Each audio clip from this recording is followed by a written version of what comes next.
Banyeshuri rwose nizere ko mumeze neza, muvuye mu biruhuko ewana, ndizera ko mwakoze etide ibintu ni tayari rwose.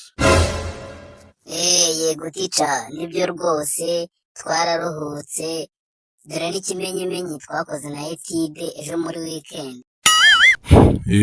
Ubwo rero ngiye kubabaza ibibazo umunyeshuri iri bubitsinde nzamuhemba rwose.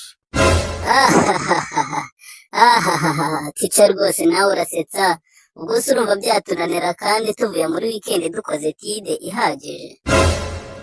Gaston ndumva ari wowe uri tayari, ngaho umbwira ibihugu bitanu bitangirwa na za, urugero Zambia, Zanzibar, ngaho nawe mbwira ibindi bihugu bitanu bisigaye.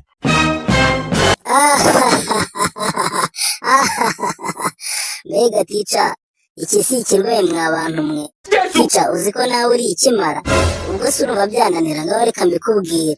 Za Rwanda, za Tanzania, za Kenya, za Burundi, za Ethiopia. Iye?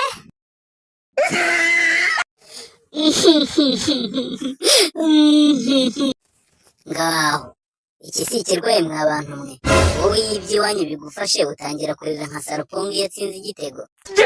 Sha Gaston, byihorere ntabwo uzi ikintu cyambabaje. Mama yambwiye ngo ntabwo ndi bumurarire mu rugo, kuko ejo bundi twagiye mu rusengero baratwigisha, none yambajije ikibazo kirananira. Umva ye, ibyo se nibyo byaguhangayikishije, ni ibihe se ngo ngufashe?